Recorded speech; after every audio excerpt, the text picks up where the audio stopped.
The next question is from Aliza Fatima. She's studying MBBS from Pakistan. When a corrupt leader is elected, we are also responsible for the sins he commits as a leader. What should be our priorities while electing a leader? In today's circumstances, when we cannot find a loyal and honest leader, what should we do? Should we give our vote or waste our right to elect? A similar question is posed by Majid Khan from Hyderabad, India. What are the qualities we should look for in today's age for selecting a leader for the Muslims? According to me, Dr. Zakir Naik would be my best choice to lead the Muslim Ummah today. Basically, the question posed here is that in today's world, most of the Muslim leaders are dishonest, they are corrupt. So who should we choose? Or should we let our vote go in waste? And the second question is that what are the qualities that a Muslim leader should have? And the brother suggested that I should be the leader. We shall come to it later on, which I'll answer inshallah. As far as what should the qualities of a Muslim leader be, is the best exemplary Muslim leader in the world is our beloved Prophet Muhammad. That's the reason Michael H. Hart, he places him number 1 in the list of 100 most influential human beings in the history of humankind. Imagine he being a non-Muslim places Muhammad as number 1, and he says that Prophet Muhammad, peace be upon him, was not only successful as a religious leader, he was even successful as a social and a political leader. Because of that, he placed him number 1. That he was not only a successful religious leader, he was also a successful social and a political leader. So the best example of a political leader in the world today we have is Prophet Muhammad, peace be upon him. After that, we have the example of the Khulafa Rashidin, Hazrat Abu Bakr, Hazrat Umar, Hazrat Usman, Hazrat Ali. They are best examples for us after the Prophet. And that's the reason Michael H. Hart, he places Umar al-Khattab radiallahu anhu, may Allah be pleased with him, as number 51, because he was a very successful leader. So if today, unfortunately, I don't know of any Muslim leader who is anywhere close to the quality of leadership of Prophet Muhammad, not even 0.001%. Leave aside that, not even close to Hazrat Umar radiallahu anhu. Umar bin Khattab, mashallah, he was so successful that he expanded the Muslim empire, mashallah. And if you read his seerah, you will find the example how a Muslim leader should be. Unfortunately today, none of the Muslim leaders, we have about 56 to 57 countries in which majority of the people are Muslims. In some country 100%, some more than 95, some more than 90, some more than 50%. There are about 57 countries in the world out of a little bit more than 200 countries. That means more than 27% of the countries in the world, there are countries in which Muslims are in majority. Unfortunately, none of these leaders are anywhere close to Umar al-Khattab radiallahu anhu. Nowhere close. And if you read the seerah of Hazrat Umar, may Allah be pleased with him, he told his family that if any of my family members break any of the rules, they will get double punishment, because the family of a caliph should be following the rules much more than others. If they break any rule, they will get double punishment. And you have several examples. Unfortunately, we find today that most of the Muslim leaders, they are more, as the sister rightly asked the question, that most of them are corrupt, most of them are dishonest, they are involved more in making money for themselves, unfortunately. Just let me give you an example of Hazrat Umar radiallahu anhu. That when he was the Khalifa, he had 2 of his sons, Abdullah and Ubaidullah, may Allah be pleased with them both. When they went to the governor of Basra, when they were passing Basra, the governor called them and he was very happy to meet them. He said, what can I do for you? Then he said, why don't you give this amana to Amirul Mu'minin, to your father, the Umar al-Khattab radiallahu anhu. But I give you permission that on your way you can utilize the money for business, and when you get the principal amount back, keep the profit, and you can give the principal amount back to Amirul Mu'minin. So both the sons of Umar radiallahu anhu, they take the money, and on the way they do business and they get a huge profit, and they go and give the principal amount to their father Amirul Mu'minin, and they say, this is what the governor of Basra said, and this is the amana. So Hazrat Umar was angry, and he asked his sons that, did the governor give this money to somebody else? They said no. So how come he has given it to you?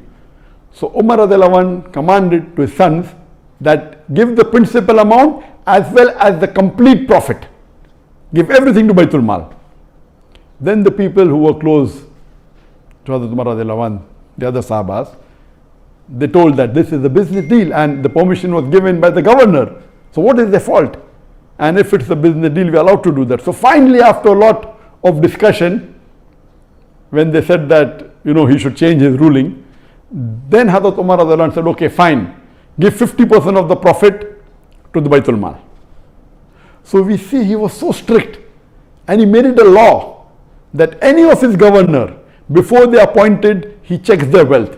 And once they relieve the post, he checks their wealth again. And he allows only a small percentage of increase. Anything more than that, he said, give it to Baitul Mal. Not that he accused them of corruption. No. He said that means even if you spend more time in the worldly affairs, you're not fit to be a governor. If you want to be a governor under my rule, you have to give your pure time to your duty. Even if you make money, honestly, that is not your purpose. Unfortunately, we see today in the Muslim Ummah, most of the Muslim leaders, they are far away from the deen. If you just take the basic concept of Salah, I believe more than 50% of the Muslim leaders, they may not be offering 5 times Salah in congregation. There may be a handful, just a small percentage who may be offering 5 times Salah, that also in a congregation. So unfortunately, the state of the Muslim Ummah today, we have gone far away from the Quran and Sunnah.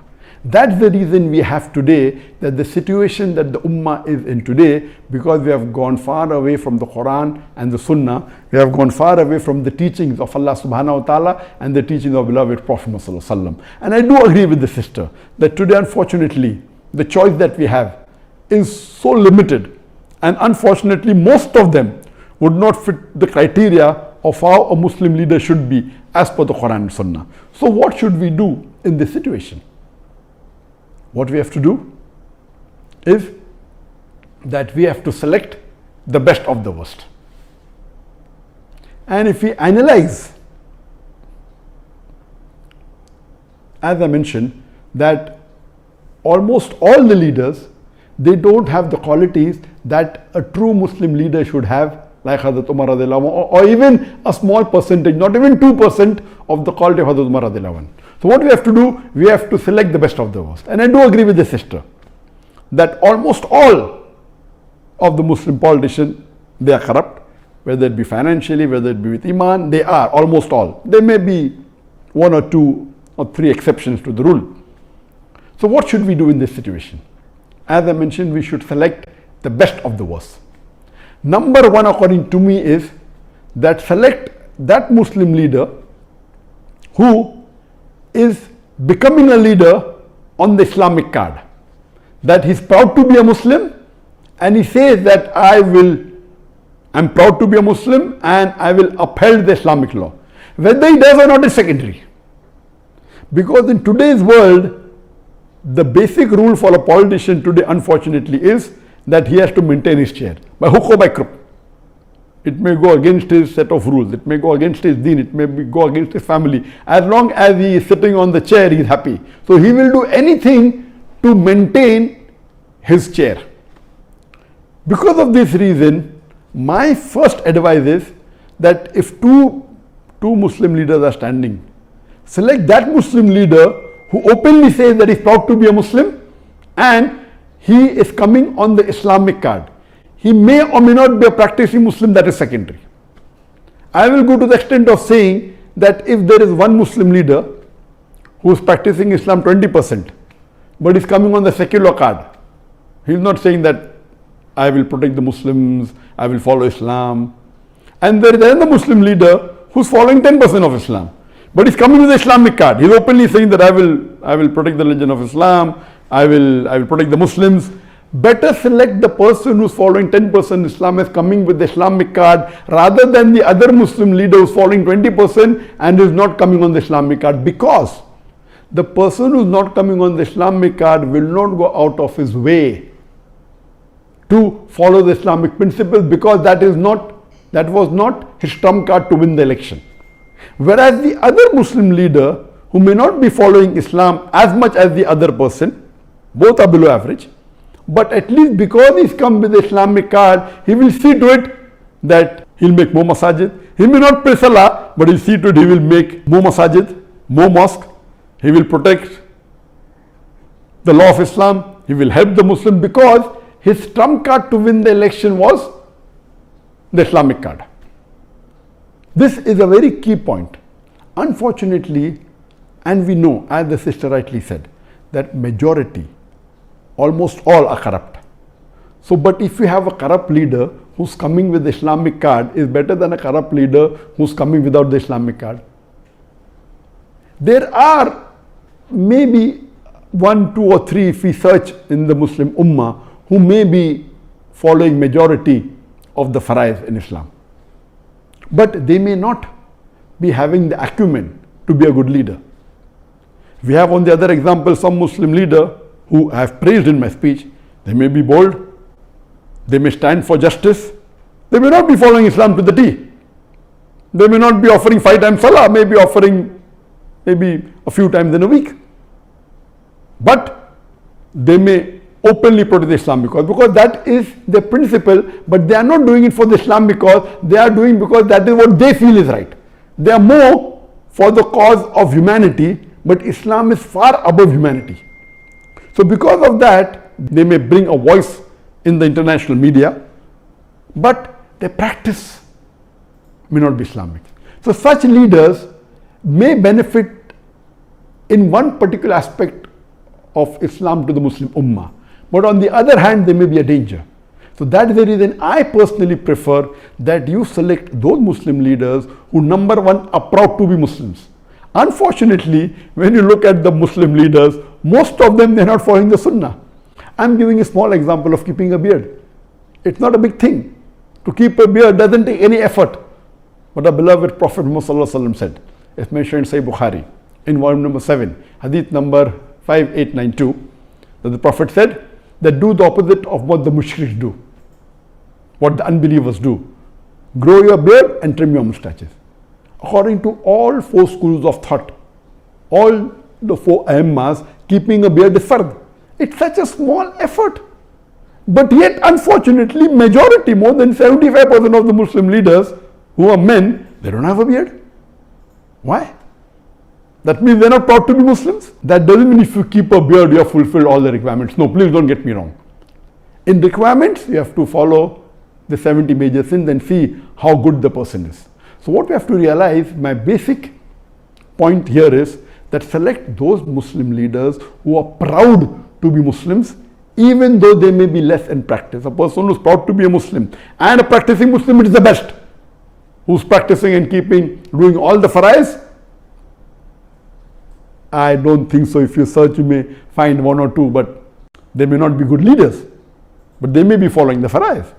So here, see to it that you elect those who are coming with the Islamic card and those who are proud to be Muslims and present themselves as Muslims, are not shy when they meet the non-Muslim leaders. They're not shy to present themselves as Muslims. Now coming to the second part of the question, that these criterias, the best is read the seerah of the Prophet and seerah of Hazrat Umar radiallahu anhu, Hazrat Abu Bakr, Hazrat Usman, Hazrat Ali, and you see the examples in their life, how honest. And none of these leaders, they wanted to become leaders. The hadith of the Prophet, anyone who wants to be an Amir, wants to be a leader, is not the right person. Here we find that most of the leaders want to be leaders. In the Islamic teachings, a person who himself wants to be a leader should not be made the leader. The other people who make him, and all the Khalifas, they were made by others. And you have these examples. As far as the question posed by the brother Majid, that he feels that Dr. Zakir Naik is the best choice, I'm sorry, I disagree with you totally. I don't have the qualities to be a leader at all, and I don't consider myself. And what I've seen in my life, in my personal life, I've seen that many religious people, when they enter into politics, almost all of them went away from their deen. I know several scores of Muslims who are very good practicing Muslims, who are offering 5 times salah, who are very honest, and they give such beautiful lectures. But the moment they entered politics, they got corrupt, they got influenced.